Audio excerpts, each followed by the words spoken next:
Okay, I'm Randy Ellis, a reporter here, and I'm here today with Stephanie Sills, who has recently gone through and is still going through a pretty horrific experience with a Wewoka Police Department and the criminal justice system in that area. Stephanie, as I recall, it all started back in July. Tell me a little bit about what happened the night of, it was July 19th, I believe. To make a very long story short, my mother was at a nursing home in Holdenville. I left fairly late, and I left and just right out of the nursing home, I stopped at a stop sign, and I was pulled over by a Wewoka police officer. And as I recall, the police officer thought that maybe you had been drinking or were on drugs because of the hour of the morning, and you were kind of distraught because your mother was going through some tough times in the nursing home. Yes, the very first thing he thought that I had been drinking all night. I tried to explain to him that I just left the nursing home. Then he proceeded to tell me to step out of the vehicle and I guess do one of their little walks for driving while intoxicated. I looked up and two other police officers showed up. So to get to the bottom line, I ended up walking 3 times and being charged with driving under the influence. I requested at that time, after I was handcuffed, to please take me to the nearest hospital and draw blood. The officer was very irritated at that time, but I had no other choice because he would not let me breathe through anything, or my dog was there, I was there. It was late at night. I was very, very, very scared. Now, you were telling me you weren't on drugs and you hadn't been drinking, right? No, absolutely not. Now, they took you to the jail that night. I understand that after your blood was drawn, I understand that twice you had to be taken to the jail. And tell me a little bit about those experiences. Okay, this experience started about 10 minutes to 1. I was at Holdenville Hospital at 4:18. I ended up being in Wewoka jail in between 4:18 and 5, according to proven documentation. I wasn't actually booked in because I was not fingerprinted or any paperwork.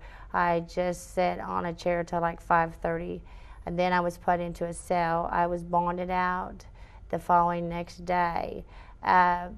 The police officer, actually he wasn't a police officer, he was a sheriff from Seminole County, called and said, you were not booked correctly. We need you to come to Seminole County.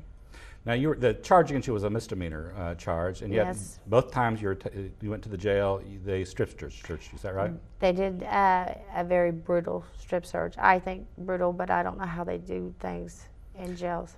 And then later, after you were bonded out, they came back and made an own recognizance bond, and one of the conditions was that you had to go in and whenever they would call every day, and then they would request that you would have to come in to Seminole County, drive in from Oklahoma City, and have a urinalysis done. Is that right? That is correct. I have to call in 7 days a week.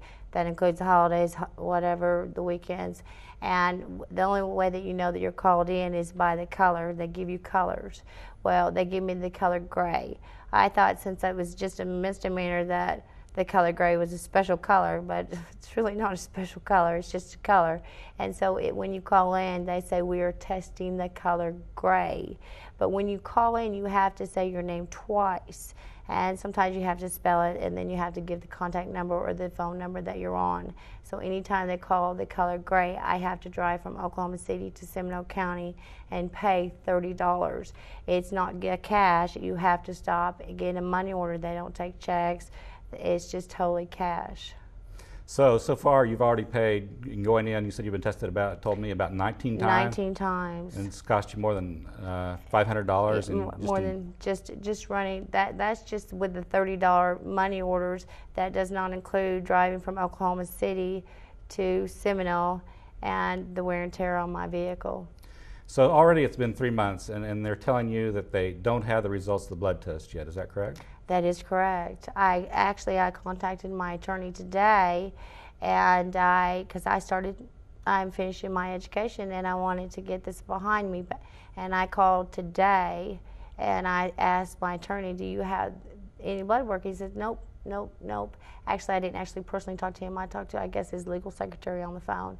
I asked, why haven't you got it? I don't know. I never hear a direct answer except no or I don't know. And so far you've paid $750 in legal fees, and the attorney would like another $750 if it goes to trial. Right. I received a letter in the mail today that if it goes to trial, he wants his $750. And in this letter that I received, I was told basically to go ahead and do my legal work, which meant that, which in the letter states that I need to set up the exhibits for him, which, like being an attorney, you know, you have like Exhibit A, Exhibit B, and I was told that I need to get my exhibits in. What's kind of funny is I was told to bring a witness. Any witnesses, the only witness I have is my dog that was in the car the night I got arrested.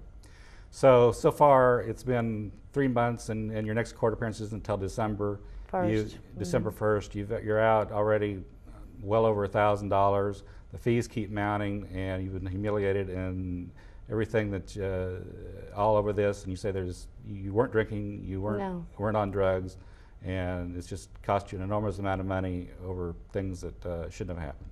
That's right. You're absolutely right.